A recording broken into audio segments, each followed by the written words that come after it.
Welcome to the House of Swing for the 28th Annual Senchi Ellington. Congratulations. Yeah, you can applaud for yourselves. Go ahead.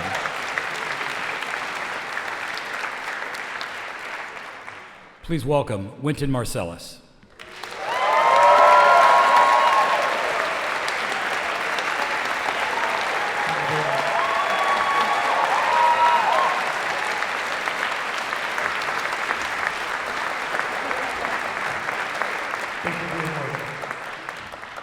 Thank you all so much. Congratulations. It's good to see everyone. As always, we're happy to see y'all here this year. We encourage you to meet all the other students. It'll be people that you'll know your entire life. Take advantage of this opportunity. A lot of us up here have known each other for a very, very long time. We look forward to this weekend. It's the highlight of our season at Jazz at Lincoln Center. And we have nothing but love and respect for y'all. If you, how we start is just with questions, stand up, don't be shy. And any of us or all of us can answer based on what is best. And we look at each other and we just determine who's best to answer the questions you may have. Don't feel like anybody feels left out if you don't ask them a question.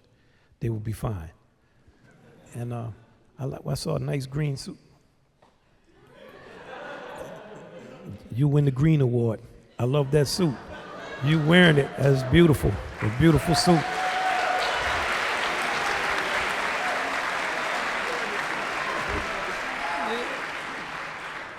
That's right, I like to break above your shoes too, son. You're doing quite well, nice. Okay, so we can start with whoever wants to be first. I think we stand up and yeah, go ahead. Yeah, don't be shy. Hi guys, my name is Jacob Anderson. I have two questions if that's okay. It's greedy, but it's okay. First of all, his last name is actually Green. That makes it even better. I know. So my first question to you, Wynton, is you have a family and you do a lot of touring and stuff like that. How do you balance your family life with your touring life? It was never balanced. It was just a sacrifice. You figure how many musicians have opportunity to come out and play. It's very few. In my generation, maybe it's a little more now, but it was such just to have that opportunity was such a stretch that there was no way for me to be, I did the best I could. Mm-hmm. Go to things, have my kids with me, but at the end of the day, it's not the same as being at home, and nothing will ever make it be. That's just the fact of what my life has been, and I'm sure others of us up here with families. Hey, James. Man, it's great to see you. It's a struggle. So, and I wish I had a better answer for you. That's okay. We all have to make choices, and sometimes you're in that type of position. You make choices that come with the consequences that they come with. Yeah, I gotcha. And then my second question is to Ryan. So you were on the Fables of Faubus record in 1995, I believe, right? Nardwar. Sure. So that chart has so much history behind it, and to play that chart, you kind of have to have such an understanding of the history within it. How did you internalize that history to when recording and stuff like that? Because it just listening to it and analyzing that recording, it just brings back so much of the history in my eyes. How did you internalize it and put that in your sound in a sense? It's just music to me.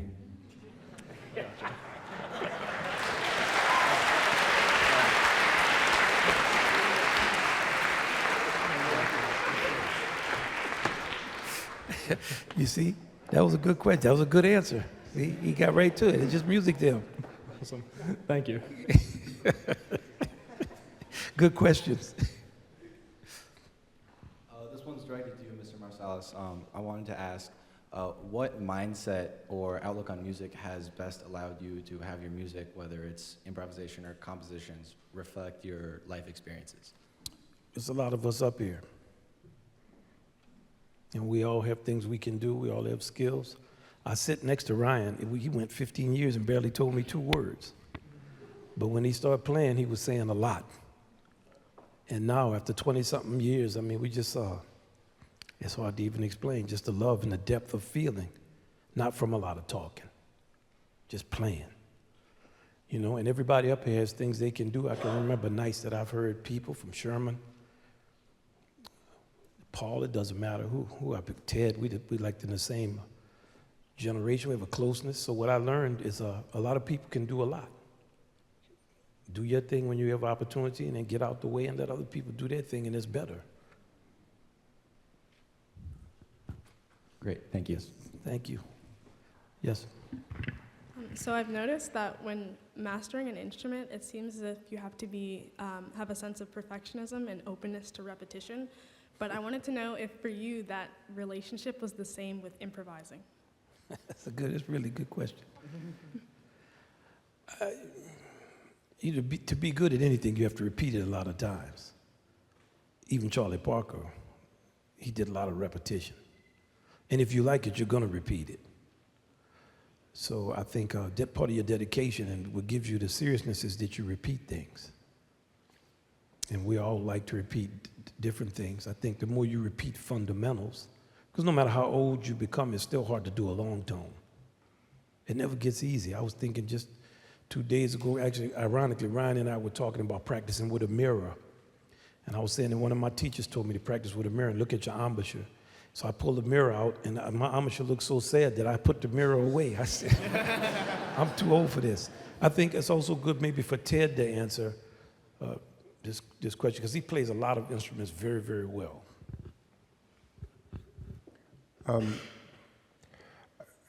Basically, anything that you work on, you get better at.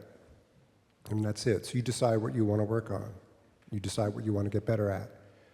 Sometimes we don't feel like we have a direction. People always ask, you know, how do I get better at something? As if you have a vision of how you want to be, or what you want to be, or how you want to be better, you just go towards it naturally. All you have to do is decide to work on it. It's not a real, you know, question. It's just if you do the work, you get better. So if you decide you want to get better as an improviser, just keep playing and keep playing and keep playing. Get with people that you like. Get with a piano player or a rhythm section or something. Hey man, can we play? And just play as much as you can. My best friend in high school, we would stay up till 3 in the morning just playing tunes out my dad's studio, you know? So, and we just got better. It wasn't like, oh, every day I was like, man, I suck, you know? Sometimes I did feel like that. Sometimes I felt like I was really sad. But after a while, I understood because I kept working on it that I got better.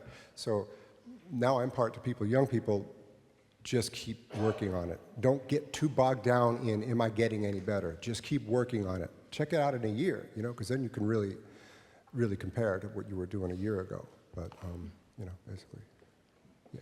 Thank you. Yeah.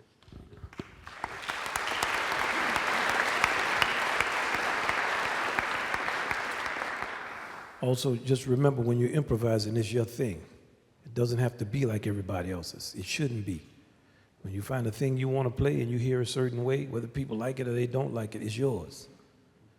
And make it be yours and just hold it up and be proud of it and just keep working on it. It's your thing. There's no pattern or some kind of one way to be. It's many ways to be. Yes? Hey, Mr. Marsalis. Yes, sir. I gotta ask you, I have the opportunity to go to a music school next year, and I want to ask, I figured you all would be the best people to tell me, how do I make the most out of going to a music college?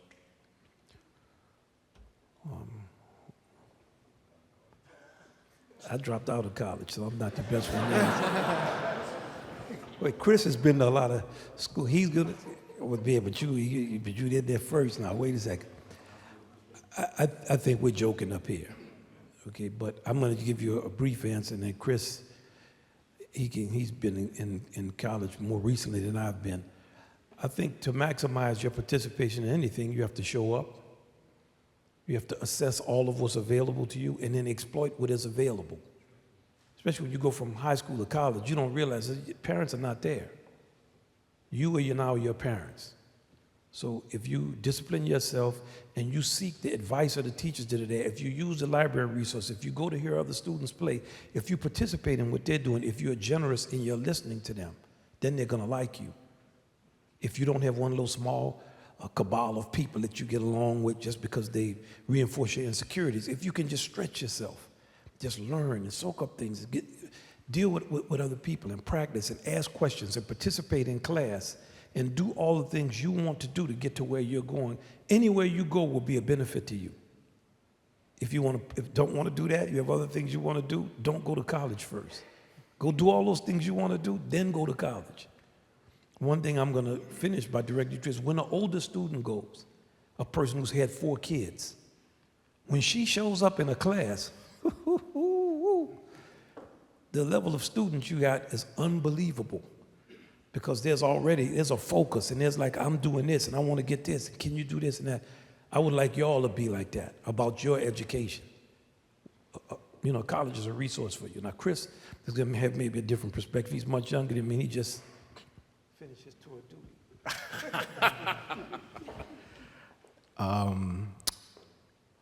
Yeah, I'd say make sure, like he said, use your resources.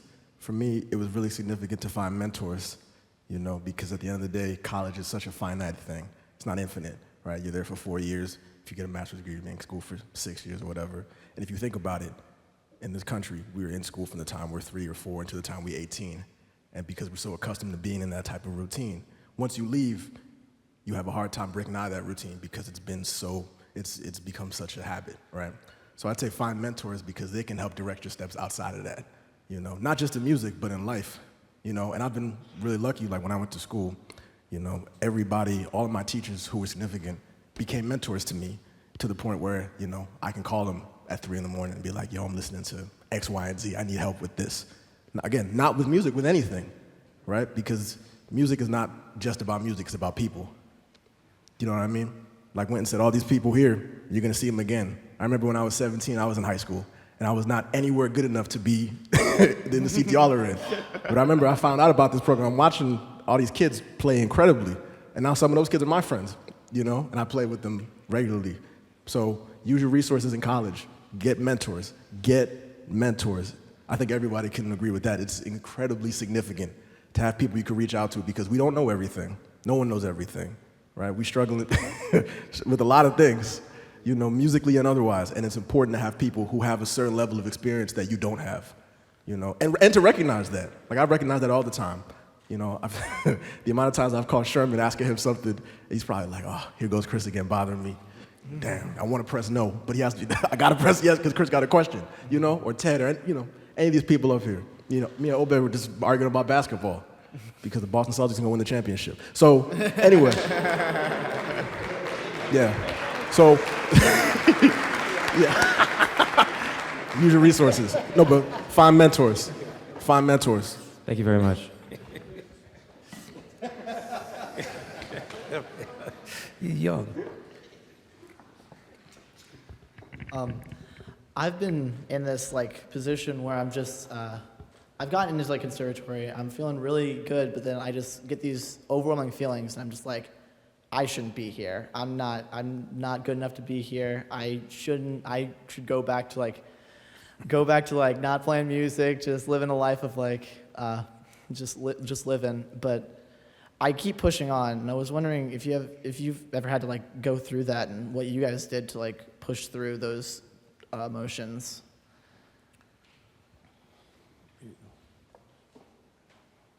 We haven't heard from the trombone section. I didn't really experience that. I mean, I felt I was sad, but I'm sad, but all of this is sad, so we're all sad together. And I was always around my father and other musicians, and they were always telling me, you're sad. So I didn't have that kind of illusion like I was good. My father, I remember I played a solo on something, I was circular breathing, everybody was just cheering and screaming for me. And I playing, I finished my solo, big flourish, and I finished. I looked around, people went crazy. My father called me over to the piano, and I said, yeah, he said, the circus is down the street. So, I was in that type of environment where people were so hard on you. I just was so happy to be playing, but I mean, maybe Chris or Vince, you want to answer it? I think it's important to always remember that jazz is not a competition. Right. That jazz, the highest achievement in jazz is being yourself. So if you find somebody else that's themselves, don't compare yourselves to them. Use them as inspiration. This is a model for how you can be yourself. But don't put yourself underneath something just because somebody has achieved something. Look at that as like, well, do they have any more arms or legs or lips than you do? All right, so whatever you see in someone else, you can achieve it too. You have the exact same capability. So don't compare. Jazz is not about a comparison. Be yourself, and that's the greatest achievement. Thank you. Yes.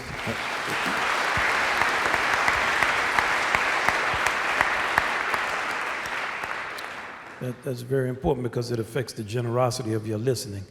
All of us in the trumpet section, we have a guy that was our mentor named Lou Soloff.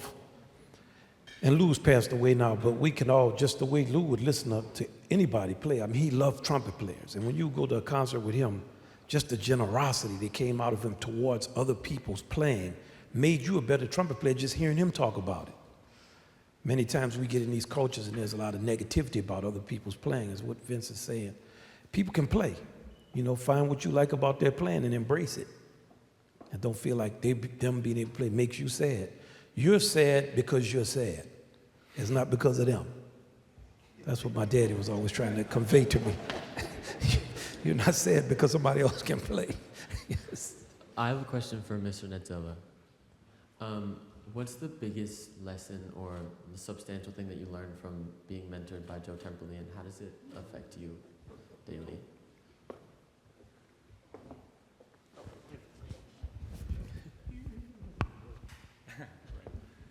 That's a good question. I was just thinking about Joe and the way he would practice sometimes, and one of the biggest things was the importance of melody. And in his soloing and just the way he would play a melody, he would do more with 3 notes than any saxophone can with 300. And making the music about what it means instead of just the notes on the page. That's really the biggest thing, just the way he would practice, and he would practice melodies just in different keys, just stuff like that. All he would work on was melodies, how to make a melody sound as beautiful as possible all the time. And that's why that one song that he played, Single Petal of a Rose, he could go all over the world and bring people to tears every time he played it, because that's how important it was, just playing a melody like that. And that's a really good lesson, I think, for everybody, to just put that attention into how you play a melody at any time. Thank you very much. Yeah. Yeah, you're right.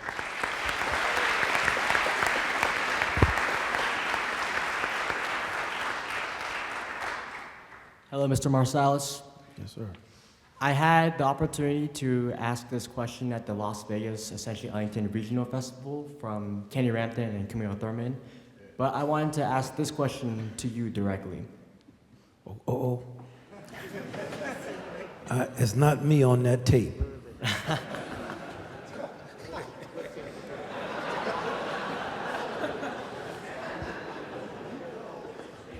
So,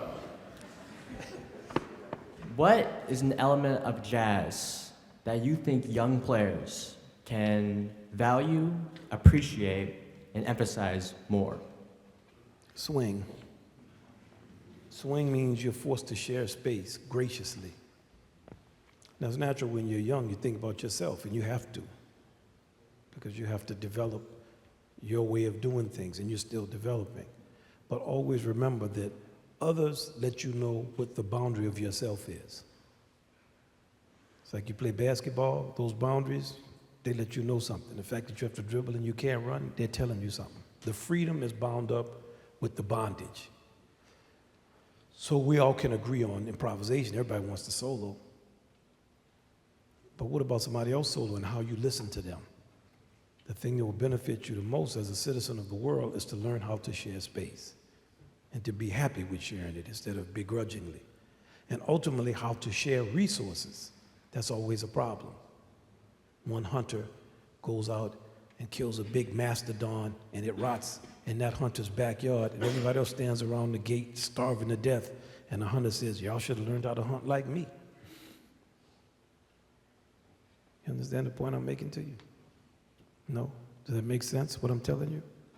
I understand. I'm with you. I like the way you answered that. I'm with you. Respect. Thank you. Much respect to you. Thank you for your question. Yes.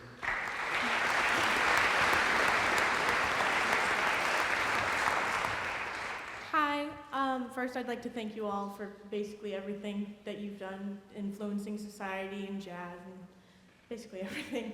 My name's Ashley. I have a question of finding yourself, I guess you could say. I'm a person of mixed race. I'm a woman in jazz. I'm a woman. I have so many things that kind of almost set me back in a way of finding like where I belong almost. I feel like I'm caught in the tide. And I guess what I want to know is how do you pull yourself out before you start drowning? Oh, that's a heavy question. Chris, you want? No? James is our senior member. Hello. First, this music, I can't tell you how the older cats mentored me. They were totally accepting. So you got to figure, if you put your heart into this music, every time you get up on the bandstand, we're going to accept you. It's as simple as that. If you're putting 100% into that music and you keep your heart open, you will find yourself in this music. So I'd never let that kind of doubt enter your mind. I mean, you're doing it because it's fun. It's great to be a part of something larger than yourself. And if you always serve the music, the music will take care of you. I think, right. James, yeah, but there are also, there are realities. There are realities. Everybody has those realities. I grew up with a brother that was severely autistic. My mother grew up with many challenges, social, financial. And the world has challenges. And I feel like in the 1990s, I noticed, I've been going to a lot of schools since the 1980s. In the 1990s, I would notice when I went to colleges, it's the first time I noticed it, kids would stand up and identify themselves as their demographic. I'm a white kid from the suburbs. I'm a black kid from the hood. I'm a girl from blah, blah, blah, blah. I'm a such and such from this. But you know what their question would be? Did your father make you practice? How many hours did you practice? So I would say, well, what answer should I give you as whatever you told me you are? Is that answer different? Because the question you're asking me, people have asked me that, whoever they are. If you start to peel away layers of people, and you have to identify them. Let's say you go down the next layer and you're looking at their skeleton. Maybe you can go by their height and you know who they are. Now you're going into their organs. Heart, lungs, can I tell it's you? I better be a doctor. Now we're going to get on the cellular and the molecular level. Now we're on the spirit level. You're the same as me. But always realize a victimization narrative is very popular today. Everywhere you turn, somebody is telling you what happened to them. I interface with a lot of people, and I love that interaction. I feel honored to have the opportunity to talk with people with any level of authority, because there's only limited authority any person has to advise another person. It's very difficult to be accurate. But the one thing I can assure you of, the spirit is one. Relocate yourself in another portion of the spirit, and you're going to be all right. And be with people who make you feel like you have value and worth. That could be one or two friends you change. Never be afraid to leave dust in the dust and walk toward that sunshine. It makes a difference. So good luck with what you're doing. Thank you so much. Yes.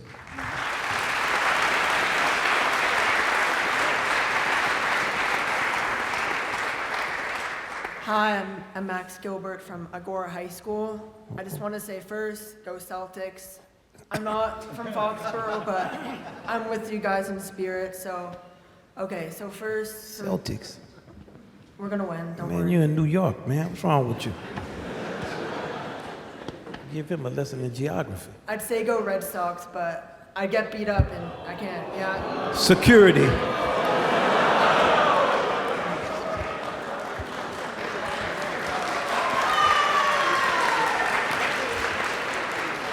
Okay, so the music we're playing this weekend obviously was not written last year, it was written quite some time ago. And since then to now, there's been a ton of music, whether it's Coltrane, Kenny Garrett, now we got guys like Emmanuel Wilkins, Jonathan Blake, all these new guys. So I just wanted to ask, what are your thoughts and feelings towards music, like the direction jazz is going specifically? I mean, Well, I feel all of those people are different people, and they all have interesting things that they do. This is Duke Ellington. And he's very interesting. And Palestrina is interesting. And I think that, you know, there are many, many styles of music, and it doesn't go in a direction because somebody plays a mode. Well, Coltrane's playing modes. Now it's going in the direction of modes. Those who want to play modes go in that direction.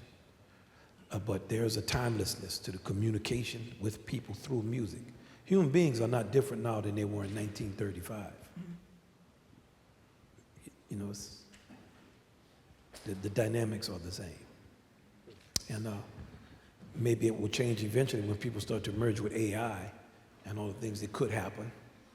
But for right now, people still get their feelings hurt when you tell them something they don't like. They still eat the breakfast they eat, and and the music has all of that in it. So I think nothing will ever take away from Duke Ellington's music because it's such a broad music. There's so many pieces. And his music, for me, is timeless. I think I would like someone else maybe in the group who wants to answer it, maybe Nimsky. No, I think that's a good Dan Nimmer answer. Yeah, can you hear me? Yeah, I think it's what Wynton said. It's Duke's music is timeless. For me, music is headed in the direction that you want it to head in. It's up to you where you want it to head, you know. I don't look at it like this person is making it head this way, this person is making it head a certain way. All of that music is, to me, is modern music from day one. Yeah, just check out as much old stuff you can and respect it. This has a specific sound, a specific way to play this music, and that needs to be honored. thank you very much. Right. Thank you for that question.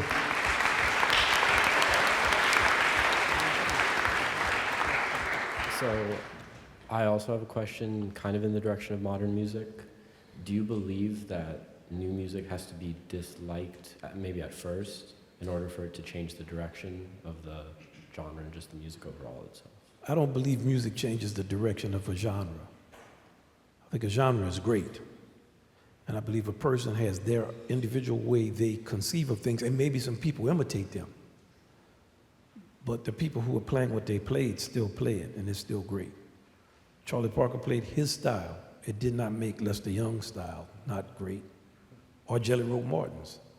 It certainly didn't do it to Wagner's. So when you start to step outside of a few number of years, and you start, let's go back 500 years. I just don't have this kind of shopping mall concept of music. You know, you go in a shopping mall, everything has new because they want you to buy it, and new implies better. In music, it doesn't imply that. It implies new. And I think you need younger people, you need people to come up with new things, and they will, because we're creative. But I don't ascribe a value to it any more than I ascribe a value to youth. You're young, you're gonna be old.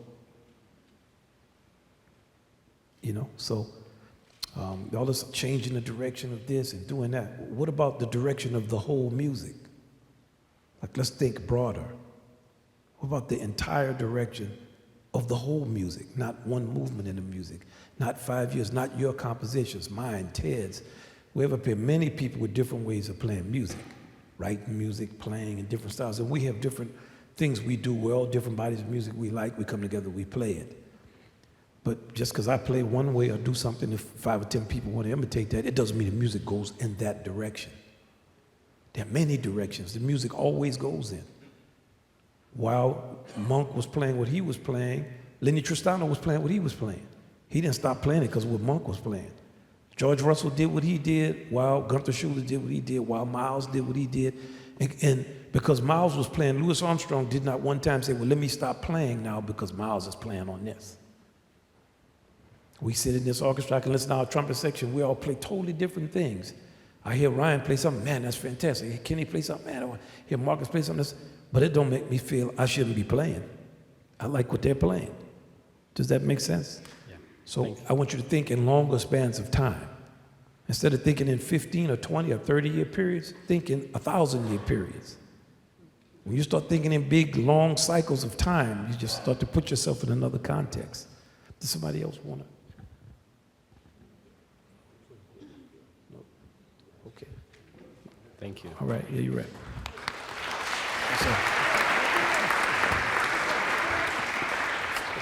How does one stay true to the blues? First one has got to find the blues, because it's out here. How do you stay true to the blues?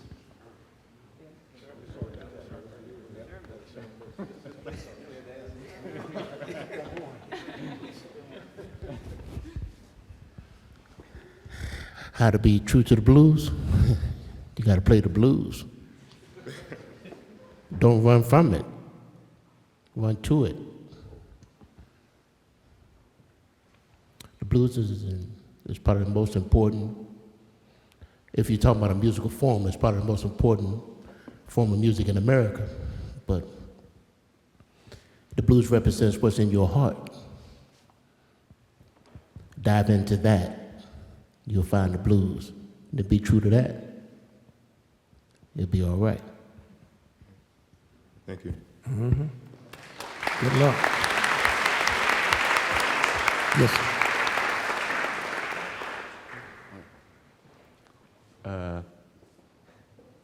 Chris, I like your socks, and also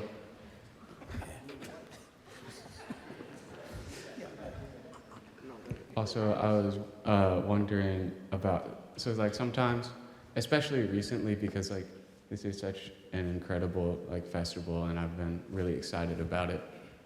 I find myself in these mindsets where it's like I feel like I'm not playing for the music, and like I don't know if you'd say like ulterior motives, but I find myself playing for ulterior motives, like, you know, I want to kill this solo, or I want to get first place, or I don't want to crack this note. So I was wondering like how you maybe try and move away from that mindset and more towards the mindset of just like being in and loving the music.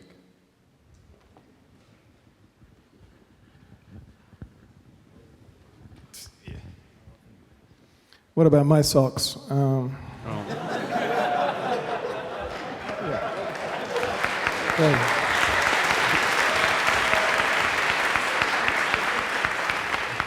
Unfortunately, the saxophone's got in the way of them, but you'll see them, don't worry. So try and be more in the moment. Okay, you have to let go of that. It's about me. This is my solo. Okay, when you're playing with the rhythm section, just ask a question. Let someone answer it. The power of the rhythm section, the power of 4 or 5, is way more than the individual, however strong that individual is, because now we're actually having a conversation, we're talking about stuff. And to be able to let go and do that, especially in this situation where you might only have one solo in this competition, or one solo a night when you're on the road with a big band. And that solo could be like 32 bars. But to be able to be in the moment and just actually discuss it with your bandmates, I always find that even though sometimes it can take the attention off yourself, the personal thing, but the same way, it does take the attention off yourself, and it becomes more of a group conversation. And for me, those are the ones that I remember and I feel have more of an impact for the audience. Thank you.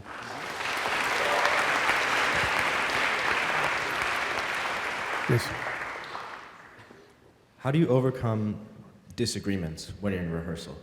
I mean, ultimately, you want to play good music, and that can mean different things to different people. So, how would you overcome those?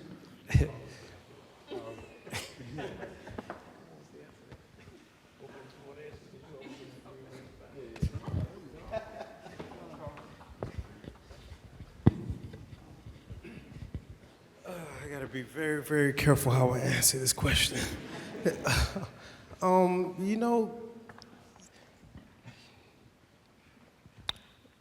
I remember the first time Wynton and I had a disagreement, a musical disagreement, and he said what he needed to say, and I said what I need to say.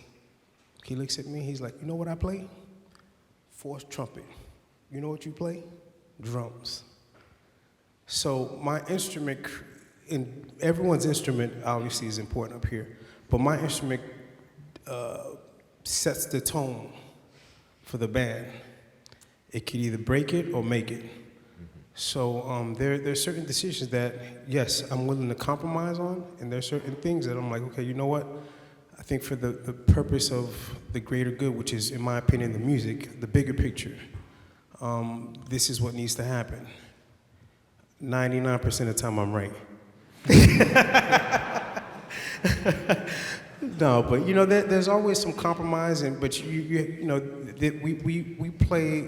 Everyone up here plays a role that is extremely important.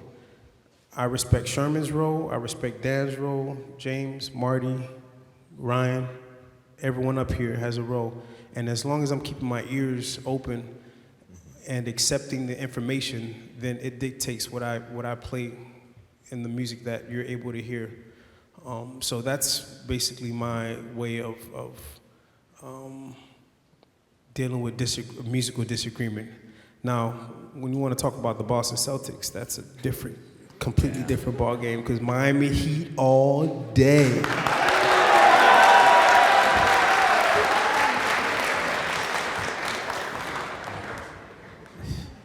Both said. But I think we also have a checkdown system. Obed referred to it. Whoever arranged the music determines how we play it. If they say play long, play short, the arranger tells us, or the composer tells us how to play it, and we play it. Who's playing the lead, we follow. Like, I may want something one way. If Ryan plays it the way he plays it, I'm following him. I'm fourth trumpet. If the drums makes a decision, we're going with the drums. The drums is the de facto conductor of the band. When Sherman makes a decision, the saxophone section is going with him. If Ted is playing lead, they're going with him. If Ryan is playing lead of the whole ensemble, we're going to listen to him and play the way he plays it. We're a jazz band, so we're not managing every second of what we're playing. We trust each other, and we go with the decisions we make. So in a rehearsal, you'll notice we're all asking our leads, how are you playing this? What do you want us to do? Now, if we have a dispute about some music we're playing that requires you to really hear and know every aspect of the music technically, we ask Chris. Tempo, Chris will say, this is 80, that's 80. Or even, we were laughing because we were playing a gig the other night, and I was saying, let's go on. And we had some subs in the trumpet section. I was saying, let's go on, let's go on. Ryan wasn't there. This is a gig where Ryan wasn't on. I said, let's go, let's go. And we went to come in, and Chris said, so we didn't come in. And he looked over at me like, what? I said, well, if Chris say don't come in, we don't come in. Because we check down, and that's how we can play without a conductor. We're always, and it's not hierarchical in that way. Does that make sense? Yeah. Okay. Thank you very much. Thank you. Yes.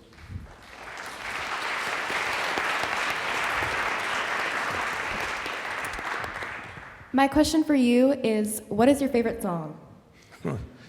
The blues. What key? See, like Fiddler Williams told me when I asked him what key he wanted to play in. It makes no difference to me. Preferably when I can play it. It doesn't. If I can't play it, I need to practice it. Any key. Sweet Citizen liked A flat. Sweets, you know, everybody. Do you have a favorite key? You don't really care. You're perfect. Elliot said he likes all the flats. It doesn't matter. You know, what do you play? Piano.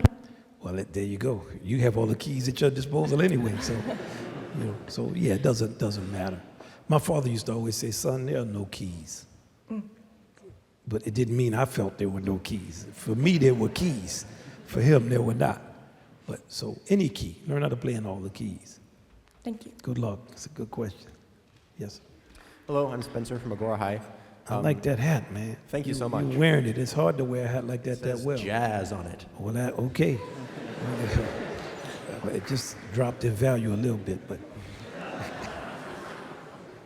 I believe that I play 20% better when I wear my trombone playing hat. Anyway, my question to you is, what would you say is the most important advice you could give to a young band leader? In terms of just managing the whole thing and inspiring your get people who get people who want to play with you, who can play, pay people, leave them alone, and have gigs. There you go. Fair enough.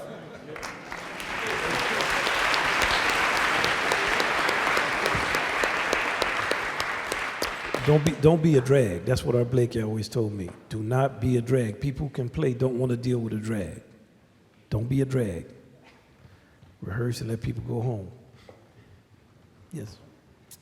I feel like in today's day and age, the music industry and the way that music is consumed is changing so fast, and faster than it ever has been before. And my question is kind of similar to the Celtic guy's question, but if you had to guess what music might sound like in 50 years, what would you say? Pick any 50-year period you want in the history of music that's been recorded or written, and just go back 50 years. If the music is really good,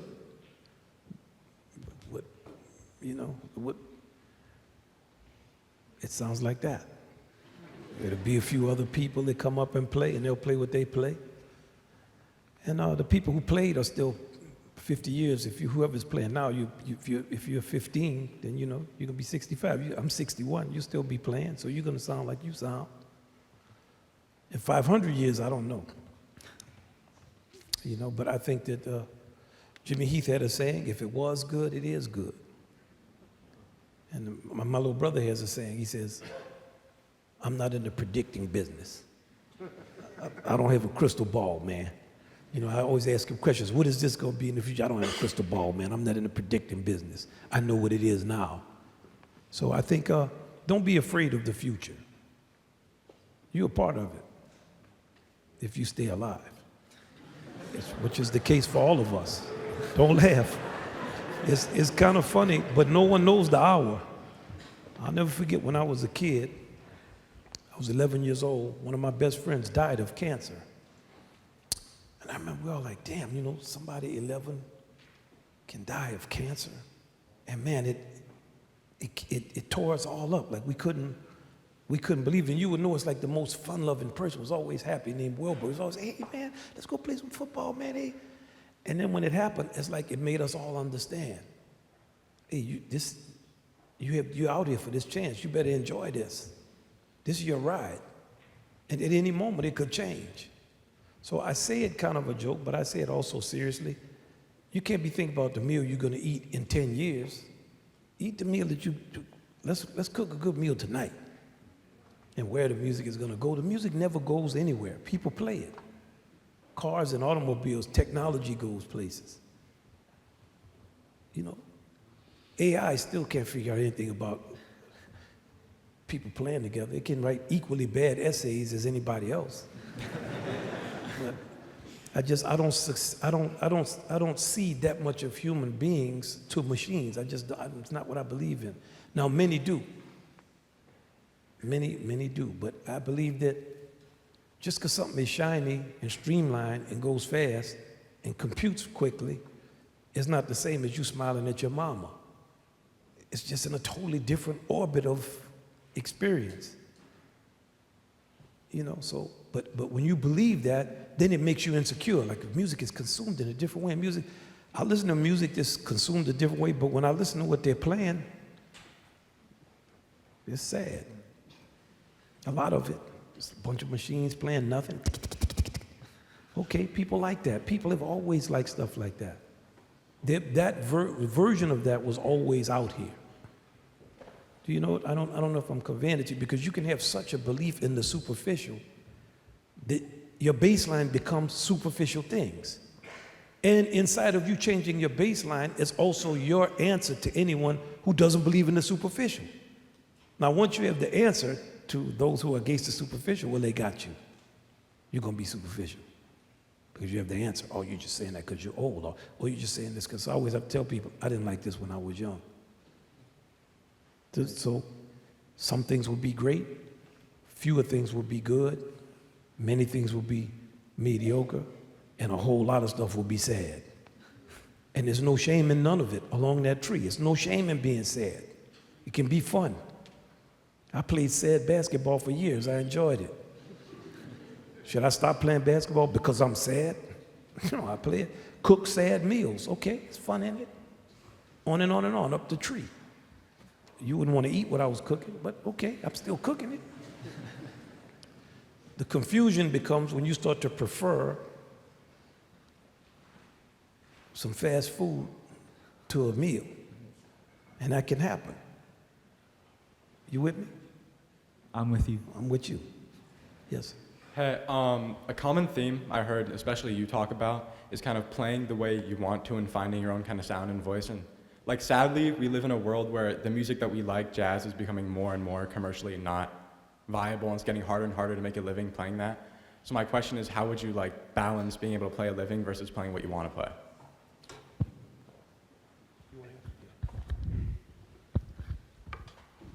I think it's important that that as you progress as a musician, if you decide to pursue it professionally, you have to keep in mind what your goal is for yourself musically. Now, you might have to do other things and play other musics to make a living for a portion of your time, of your life. But you got to always decide, I want to be this kind of musician. When I moved to New York, I came here in 1996, and man, I didn't play primarily jazz gigs for about 5 years, maybe a little longer than that. And but I always thought, I want to be a jazz musician. That's the thing I wanted to do. So I made sure that in the time that I had when I could pursue it, I always tried to hang around jazz musicians. Tried to go to as many jam sessions as I could. Tried to make sure I passed my cards out to people that could help me get me on jazz gigs. Tried to talk to people, come up here and hang with jazz at Lincoln Center and just check out a rehearsal. Always trying to keep a foot in the jazz scene, even though I was doing funk gigs and reggae gigs and soca gigs and other stuff, hip hop gigs and everything else. And that was always my goal. So I think that, as you navigate it professionally, just keep a goal. If that's your goal, you want to play jazz, then make sure that you're always pursuing it. And at some point, it's going to turn for you, and you'll start to do it. Thank you. Thanks for your question. Mr. Marsalis, Yes. my question is, do you think jazz musicians have a responsibility to be cultural activists? No, I don't think that. I think that people are cultural activists if they want to be that. We all have different talents and abilities. Some people are very shy. Some people don't want to be talking about stuff like that. They play what they play. Some people can play an unbelievably beautiful melody. That's enough. Someone can write a fantastic love poem, but they don't really care about the politics of a situation. I feel that sometimes you're put in situations where you're forced to be an activist if things get bad enough. But there's some people that's just not in their spirit. Even they perish before they would do that. It's not their personality. Look around the room at how many different types of people we have here. We're very diverse. We all have strengths and skills and things that we like. So under no circumstance do I think that every person has to put themselves in a line of fire that they don't want to be in, and they're not skilled particularly to be in. So that's my feeling about it. Thank you. Yes. Thank you. Yes, sir.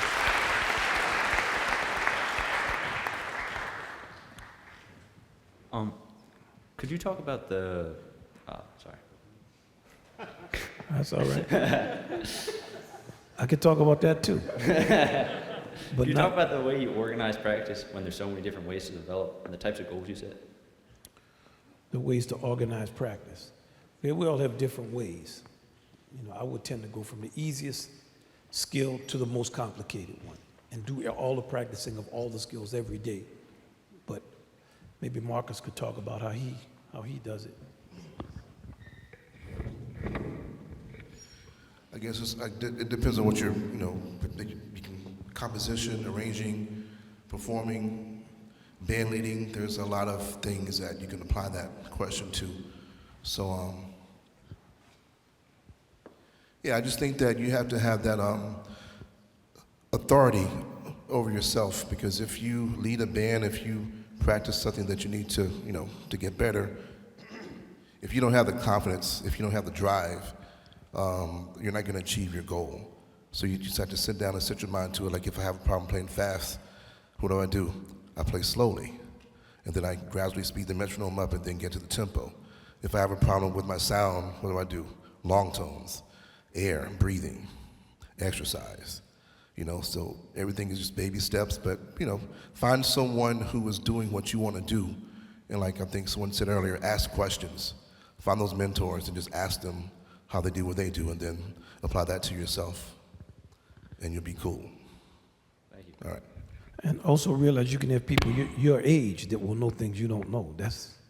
I learned more from the trumpet players I went to Juilliard with.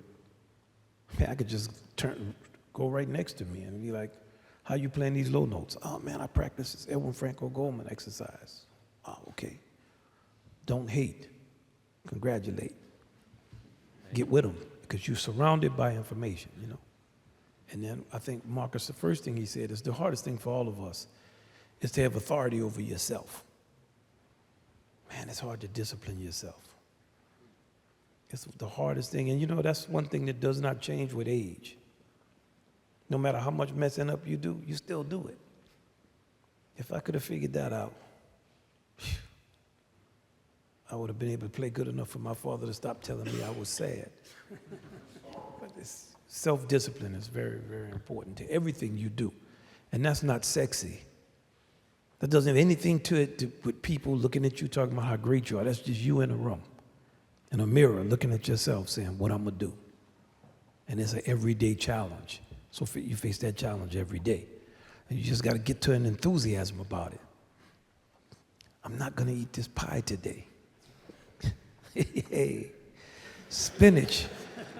Great. No bread, Just feel good about that. So that's all. Yes, sir. My question is just, I guess, advice. Like all the band directors in this building, we have great kids who are into it and they work super hard and they're focused. But I notice only after a certain type of conversation or meaningful moment do the students play with a joyfulness or togetherness. And when it happens, it's great. But how do we make it happen more often? Because if you keep saying it every day, it becomes kind of, just another thing we say and is ignored. How do we get all of us to just love what we're doing more and worry less about everything else?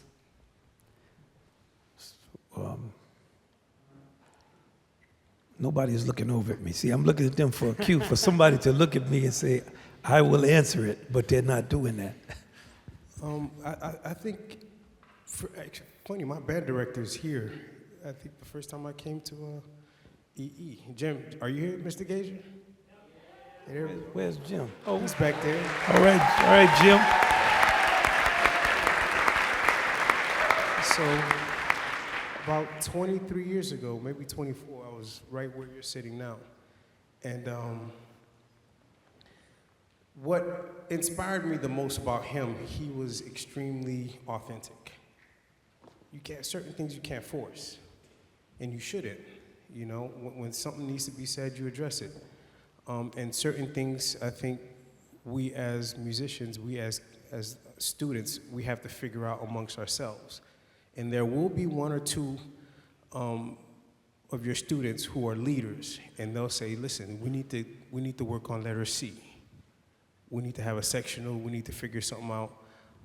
But there is something that Mr. Gager brought to the band room that was extremely authentic, that was moving, that you already have, because you said it's happened before where you'll say something and something's clicked.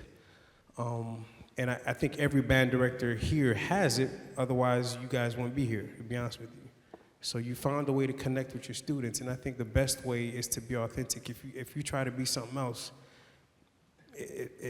for me at least, I feel that as a student, and it doesn't really work. So the more authentic you are, I think the best your kids get out of the situation. My humble opinion. I think, yeah, another good thing, I think, is don't always say something. Just say again. And if it's still not good, say again. And if it's still not good, just look at them. Let's go to the next one.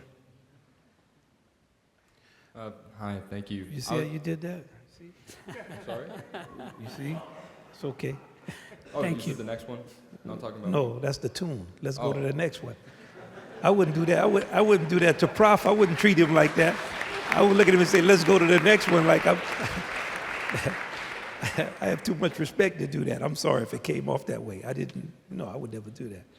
I'm just saying with your kids, you have to, because we have to give them the enthusiasm. We live in a culture that it has us thinking that younger people are superior to older people.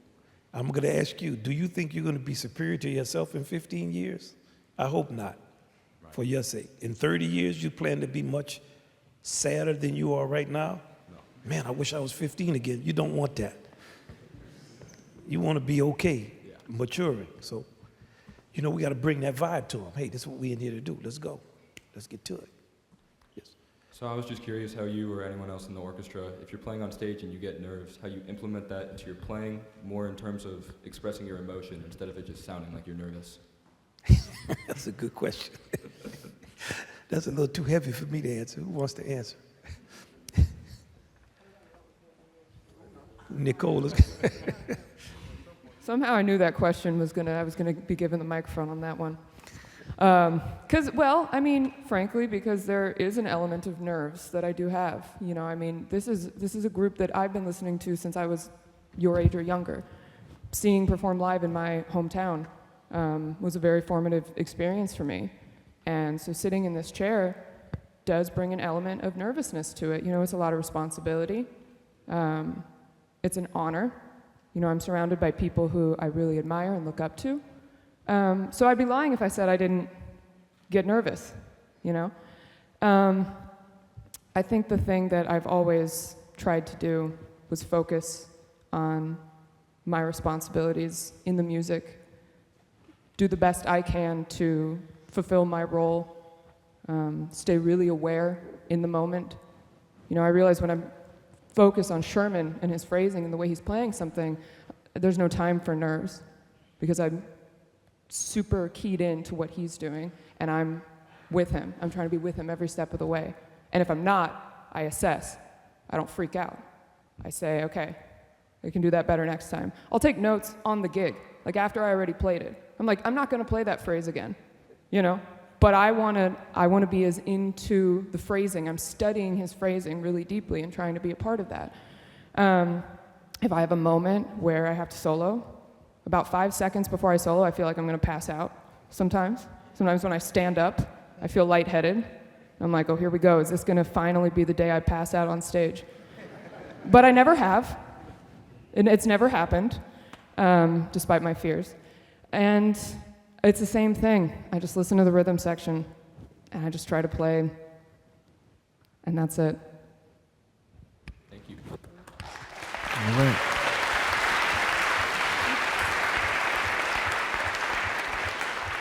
Well, I have one question. What is our role as musicians and especially as jazz musicians, in regards to music? Is it to innovate and change art and change music, or is it to preserve like a tradition of Duke Ellington and jazz? Okay, let's say you told me you were going to be a scientist. And I said, well, okay, you're either going to be Albert Einstein or you're a failure.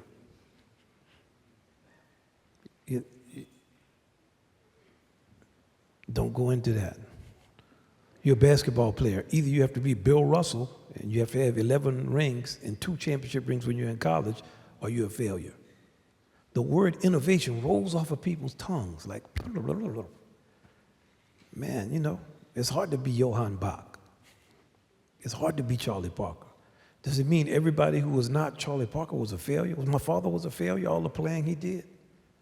Clifford Brown was a failure? Well, he didn't play like Bird. My whole life hearing people say how sad somebody was because they didn't play as good as the best person who ever played. And I had a friend of mine who once said, listen, people are known for what they do play, not for what they don't play. I'll go back to the succinct way Ryan talked about Mingus's music. It was music. We're musicians. We play music. So, first of all, you may come up with something new that you play. That's great if you can do that. But if not, you're going to just play music. Is it a crime to play some music and sound good? Man, you know. So don't let the Superman theory affect you.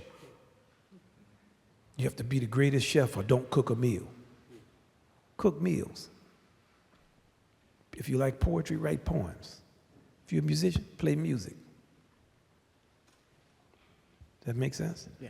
And you're going to have a good time. But if you're constantly competing with Bird or Louis Armstrong, you're going to have a hard time. And I haven't even heard you play, but that's pretty hard. You're not in competition with them. You're a part of them. Good luck with everything. Yes. Thank you. Yes, sir. Yes, sir.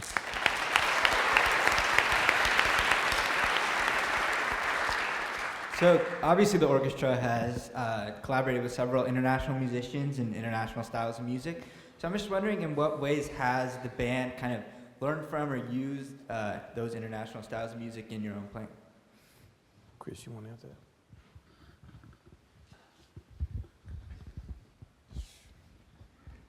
Just sitting up here is a privilege. It's definitely just sitting up here is an honor, and you get to share your personality, your lifestyle, your culture with other people, and you get to learn from them. And you know, I can recall a lot of concerts that we've had with musicians from all over the world. I mean, I was just over in Japan with Wynton Septet, and came encounter with a couple of musicians from Tokyo, and that was a learning experience. Even if it was only for just one day, you know, you can get a lot from that. We've had musicians up here from I want to say from Ghana, Pakistan, Iraq, Spain, Brazil, the Bronx. Just from all walks of life. This is from all, you know, from all different time periods too. I mean, we've had people up here.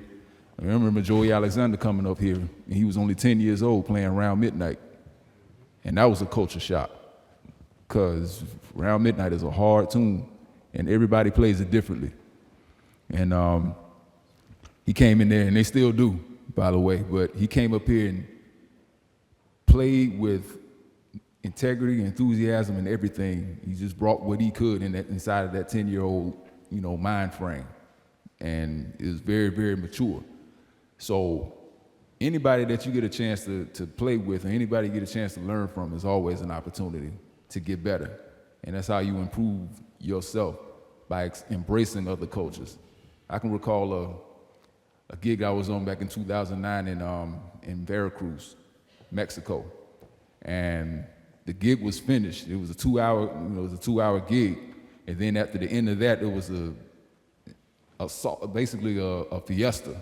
After that, and the lead trumpet player kept on playing for at least another 3 hours after playing all of the music from the 2-hour gig, and we just all had a good time. Everybody's dancing and having a great time on the bandstand and on the dance floor. So, you know, every moment that you can take with you is always going to be a snapshot of where you are in your development, but it's also a chance to just pick up something and just add to your playing. I mean, Kenny Garrett is another example. You hear something in the next album that he does, something that he learned from where he went to another country or another, you know, collaborated with somebody. I mean, everybody's always adding to their palette, but it's also just gonna make you a better person, a better number one in yourself. Thank you.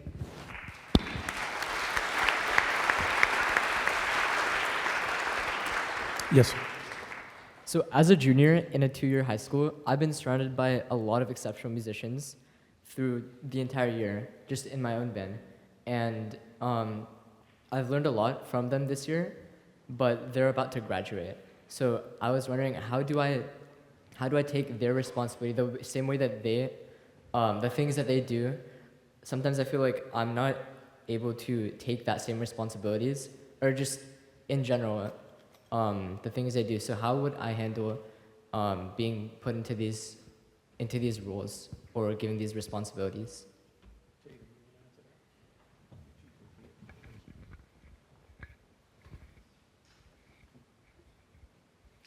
That's an excellent question. Before I get that, I would just like to say y'all are lucky that the Sonics don't exist anymore.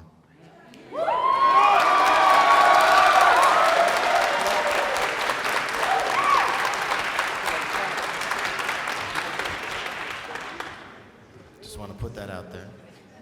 I also like to think that Obed and I have nice socks on. Just like to put that out too.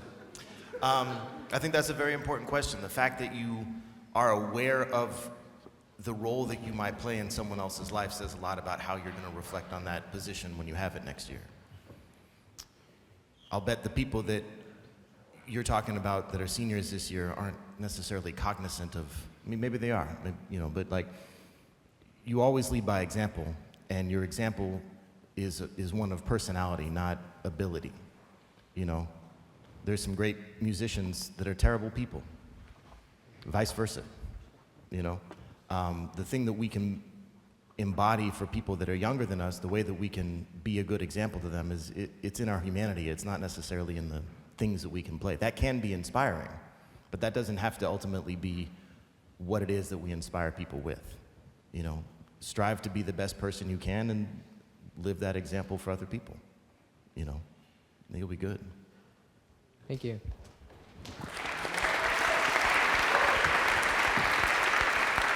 Yes. So aside from spending a lot of time on your instruments, a lot of y'all are also like really good arrangers and composers and all that stuff. So I guess my question would be like, how does being an arranger / composer specifically influence the way that you play your instrument and vice versa?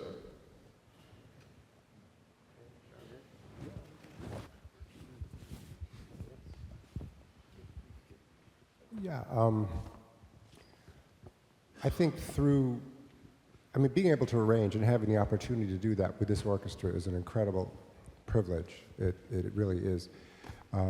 Most of us have developed our arranging chops from being in the band. And Wynton, many, many years ago, he understood that I had done like a very little bit of arranging. He said, hey man, could you do an arrangement for this thing? And I was like, okay, you know. But I mean, the fact that he was open to the orchestra developing its sound through the way that we contribute to the repertoire and the music is something very unusual. And we have about 11 arrangers in the band, and I think it's really helped to shape the direction of the band. But I think we would all agree that by doing that and by exploring how to arrange and orchestrate, and we get a deeper sense of harmony, we understand different things and cadences and how we can create tension and release and all of these kind of basic musical characteristics that also exist in improvisation. And so everything you work on helps everything else. So if you sit at the piano, I always talk about like fool around time. It's when you just can just like have 20 minutes of just sitting at the piano and just messing around. And I think that the majority of what I know as a musician comes from just messing around. It's not from studies, it's not from transcribing, it's not from my lessons. All that stuff was important, but like really understanding harmony, most of us probably would agree that like sitting and messing around and, oh, wow, if I move that chord there, I can create that kind of tension. Oh, if I put the sharp 11 in there, and then I can resolve that. So as we arrange and compose, we also bring that to our playing, and then we can kind of continue to work and explore through our improvisation the things that we've learned. But anything that we can do that's creative helps everything else. Thanks.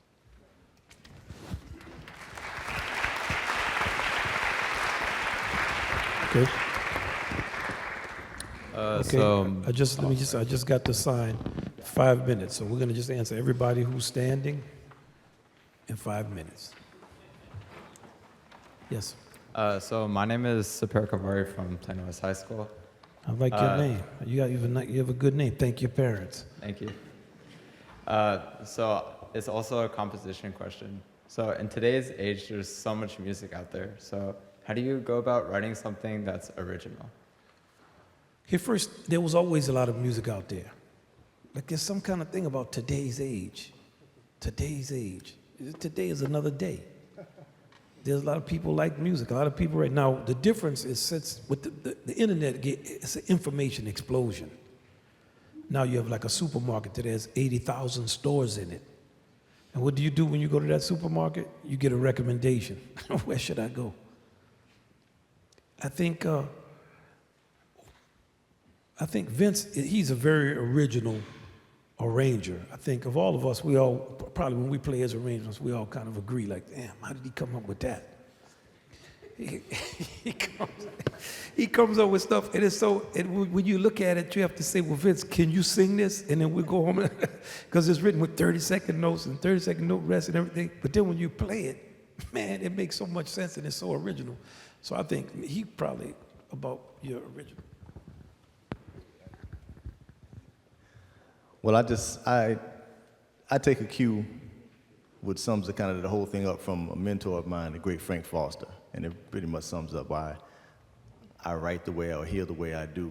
Because I used to play in this band called the Loud Minority Big Band, and I played in that band from the time I got to New York until he passed away, and I knew him since I was in high school. So he was a person that was always real direct with me. He would always tell me, and it was amazing that he could do this. We'd be in rehearsal, right? We'd be playing this chart, and I'm playing second trombone most of the time in the band.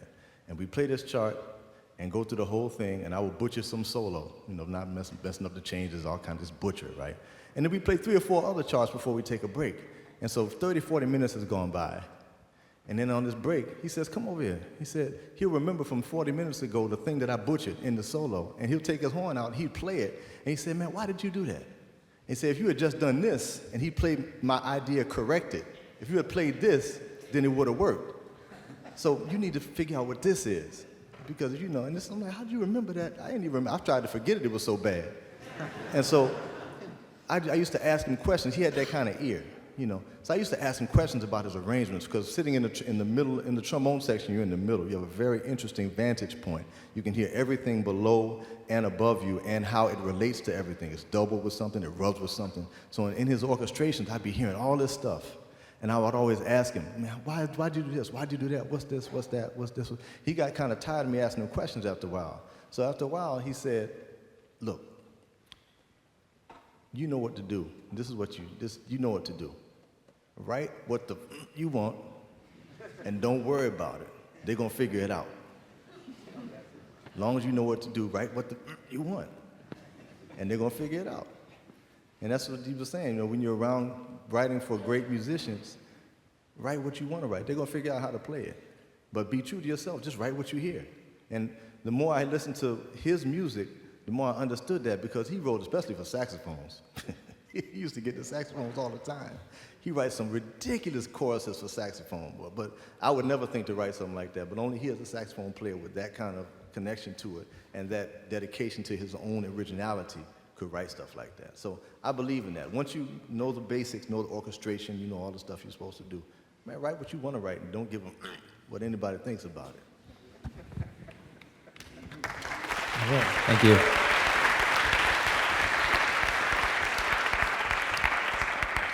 One thing I'm going to tell you that Vince does, he didn't say it, but he sings his ideas into his telephone.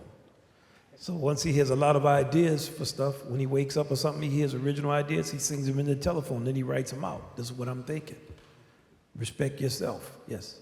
Vince, you kind of answered my question already, but you were talking about people's belief in the superficial, and I was just wondering, how can I trust that what I'm doing is actually me and not some lousy imitation or an attempt to be accepted. It's you, even if it's a lousy imitation. You can only be you. Yeah. I'm going to imitate something lousy different from how you're going to do it. We both are going to be sad, but we're sad in different ways.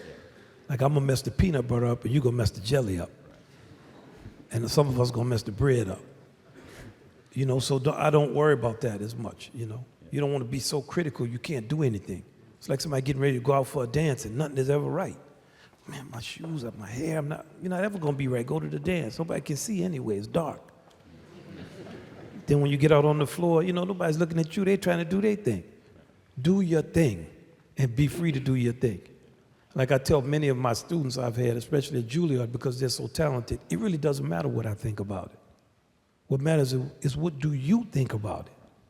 I'll give you the best advice I can give you, but at the end of the day, it's your music, it's not mine. And my taste's not perfect, it's my taste. Do your thing. Okay, I hear some music turning, so I'm gonna go on next. Thank you. I have a question for Nicole. I was gonna ask, who's your biggest inspiration as a woman in jazz?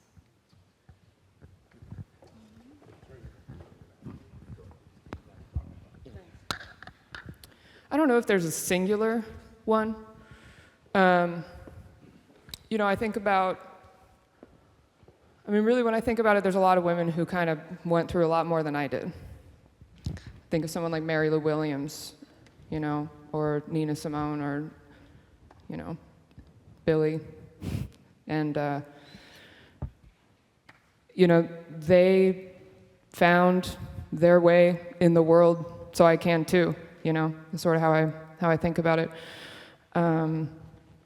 But, you know, similar to my response earlier, I think the thing that really sticks with me is the intentionality and focus on the music itself. You know, I never got to speak to any of them, but, you know, I think that was probably what they were focused on. And for me personally, I kind of realized that the only person that was really going to prevent me from doing what it is I wanted to do in music was going to be myself. I found that to kind of be true today. But yeah, I think that everyone who's kind of come before me and everyone now I find inspiring. And I try to just do what I think they would want, which would be to become the best musician I can be and learn from as many people and look up to as many people as I possibly can. So. Thank you.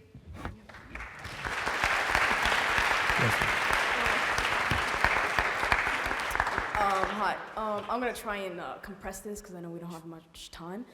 I started playing jazz this year. I started playing drums, and so I'm in this place where I'm really new, and I suppose I can practice as much as I want. I can learn all the vocabulary in the world, but I feel like I still don't have that kind of confidence to be a really good drummer who leads the band. So what I want to know is, how do you kind of break that barrier and learn how to have more fun in your swing? There's no shortcut to it. You mean it's only been a year, right? The more you do it, the better you get at it. So don't try to rush anything. Practice as many hours as you can. I mean, what grade are you in right now? I'm a sophomore. Sophomore.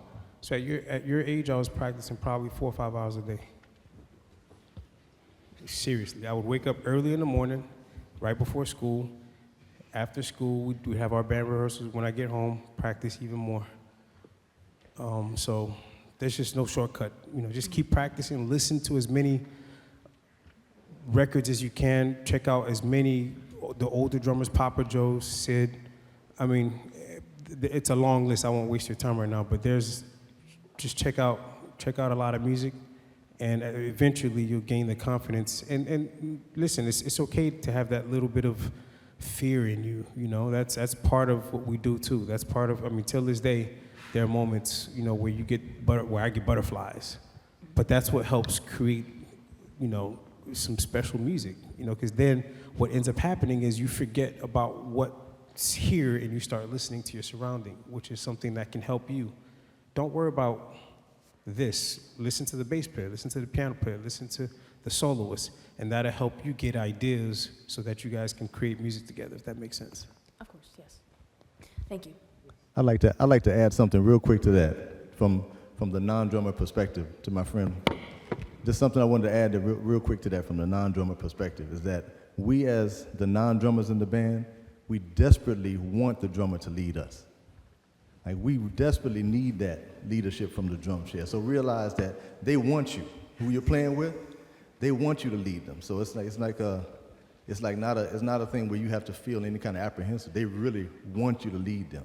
And when you give it to them, everybody's like really happy that you did that. So know that we're all there with you. Okay, I'm gonna just tell you.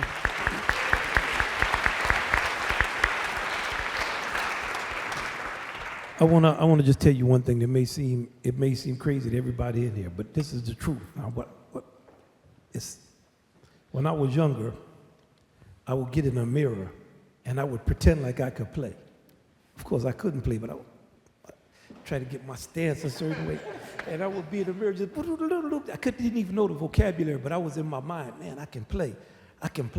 So when you're playing, you keep that child in you. You're playing. You're not going to be but as good as you are, but tell yourself, I'm great. And have fun. You say you have trouble having fun? How do you have fun? Start having fun. And when you have fun, you got to play loud, play loud. When you have to play soft, play soft. Exaggerate it. And then when you get in your home, put some music on and get in your mirror and just start playing. Smile and do your thing. Man, I'm doing my thing right now. Hey, partner, what's that? You know what I'm saying? I played with a guy in New Orleans. He was one of the worst musicians in the world. Man, we're playing a parade, and he was walking down the street like the king of New Orleans. And he was always saying, they don't do this in New York. They don't do this in Los Angeles. But if you hear a trumpet player, you'd be like, oh, my. They don't do this in California. You're just walking around everywhere when people like shouting his name outside, real, Then we're in one parade, and they started shooting, and me and him started running down the street, and he looked at me and said, they don't do this in California. But he was having a great time. He couldn't play at all. So, there you go. Yes. Oh, it's all right. He can go first. He's been waiting longer. You see, you're a good citizen. Hello. I've been given the opportunity to go to music school. However, it is across the country. And my question to you is, how, as a musician, do you adapt and be a musician in a whole new environment? Kenny? Yeah, it's just like anything else, man. You're going to find like-minded people. Like we're all here right now. You're going to meet people today that you haven't met before. You're going to sit down and eat with them. You're going to converse with them. You're going to play a jam session afterwards. All like-minded people. So you're going to go to a music school in a city you haven't lived in before, but there are going to be a lot of like-minded people there. So you're going to connect with them and make new friends that are going to be friends for your entire life. And it's exciting, man. Go for it. Don't be shy. Don't sit in the back and just observe. Be a part of it, man. And converse with people. Be social. The music is a social music. So it's about community. So that's what this is about. We're expanding our communities by meeting new people. So going to a new school is actually really exciting. Don't be shy about it. Go for it. Have fun. Express yourself. Learn from other people. Don't be shy. Just go for it. All right? Yes, indeed. Good luck. Congratulations.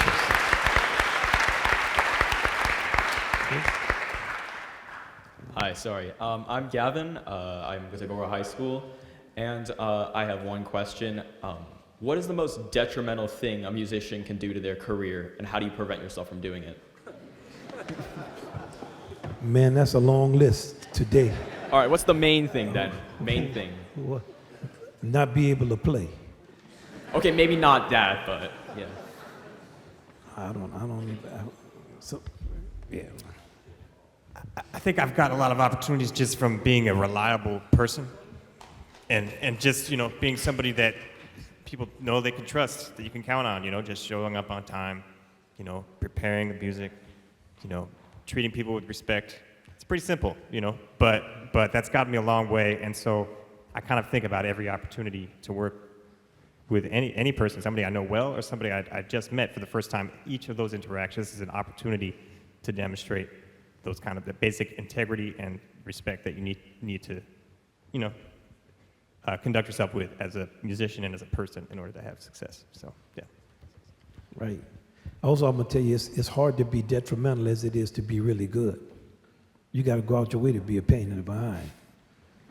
Many are very good at it. And you can do that where people say, don't call her back again. Be it too much of a drag. But you look like a very affable, friendly person. It could be deceptive, but you seem to be. Thank you, Mr. Marsalis. You seem to be very lovable. So I want to say good luck to you. Good luck to all of y'all. Thank you so much Thank you for so coming. much. Congratulations. And we look forward to seeing y'all and hearing you play.